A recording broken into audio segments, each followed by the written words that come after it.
Vampires have long been a staple of the horror genre, and a hallmark of Halloween by association. So it seems only right to delve into the vault to find a tale of these blood-sucking fiends. Like I did for that one. Or that one. Left the vault to see that one. Apparently, I've already looked at a number of vampire stories. I should really find some werewolf movies instead. Well, today's movie is an installment of the Vampire Hunter D franchise from Japan. Hideyuki Kikuchi's series already spans dozens of light novels, 2 anime films, and a manga adaptation. Quite the impressive feat. My first experience with these stories was the animated sequel, Vampire Hunter D: Bloodlust, and not the initial movie. But by fortuitous circumstance, a copy has recently made its way into my vault. Now, how well does it suit the Halloween season?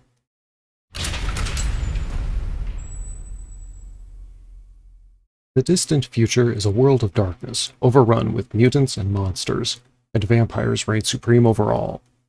One such vampire, Count Magnus Lee, has marked the young farmer Doris Lang as his newest bride-to-be, a fate the young lady considers worse than death.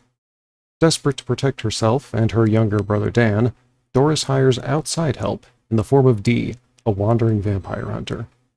D is a master of the sword with several powerful tools in his arsenal, but he's facing an enemy thousands of years old with a veritable army of followers. Does he have what it takes to fulfill his contract, or is Doris doomed to a life as a vampire's slave? I find it impressive that this movie, and the franchise as a whole by extension, seamlessly blends multiple aesthetics together. Throughout the story, you can see elements of science fiction, post-apocalypse, gothic horror, and even westerns. You'd think a mixture like this would come across as inconsistent or disjointed, but it's a strength of Vampire Hunter D that all of these pieces mesh together to form a unique identity of its own. And I believe we have a solid, straightforward story to thank for that. The premise wouldn't be out of place in an old western film. A lone gunman, or swordsman as the case may be, rides into town and finds himself charged with protecting a local farm from some menacing figure. Nothing revolutionary, but a reliable setup. But its straightforward nature makes it easily adaptable to a number of settings, including this dark world of the future. Throw in some supernatural elements to complement the environment, add a few twists to spice things up, and you've got yourself a stew. I mean, a reliably entertaining dark adventure. The story may be simple, but it's serviced by an interesting cast of characters. D himself is a stoic sort of hero, unreadable at first glance, but with occasional glimpses into his inner torment and rare good nature. Doris and her brother Dan are a close-knit pair of siblings. They're both clearly frightened by the danger they're in, but they try to keep their spirits up for each other's sake. As far as villains go, Count Lee might be the story's weak point, seeing as his sole motivation is a search for some excitement in his thousands of years of existence.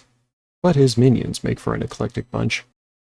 Rei Ginsei has skills and abilities that make him a challenging opponent for D, though his loyalty is constantly tested by his master's callous treatment. And Lee's daughter Larmica is arrogantly proud, but she does follow her own code of honor.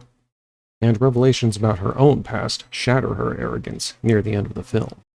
The art style does a good job at bringing this world to life, with plenty of detail being given to each character design, as well as each environment. And because this was made back in 1985, it provides another example of that sense of texture you only get from traditional animation. Granted, the action sequences don't quite hold up over the years, especially compared to the fluidity of more recent works, but the visuals are still impressive for their time. And the soundtrack works well for the movie too, easily setting the appropriate tone for the gloomy post-apocalyptic story and the rare hopeful moments interspersed therein. I'm going to have to favorite the dub for this one. The movie sounds fine in the original Japanese, but the mix of Wild West and Gothic European elements lends itself more to English vocals. Not only that, but the English dub also makes an effort to emulate regional accents appropriate for those elements. I will admit that Larmika's aristocratic accent sounds a bit forced, but it still holds a charm of its own.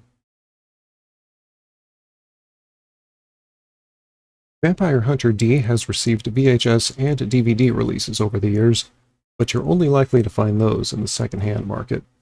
Luckily, Sentai Filmworks released a Blu-ray edition earlier this year, at the time of recording this video, so you have a good opportunity to acquire a new copy.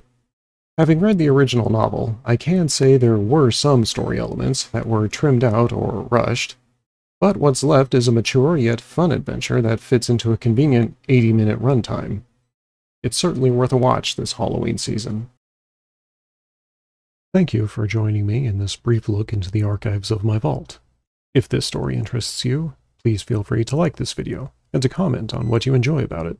And if you would be kind enough to share this video, it will not only help my channel to grow, which I appreciate, but it will bring more attention to these older or lesser known works.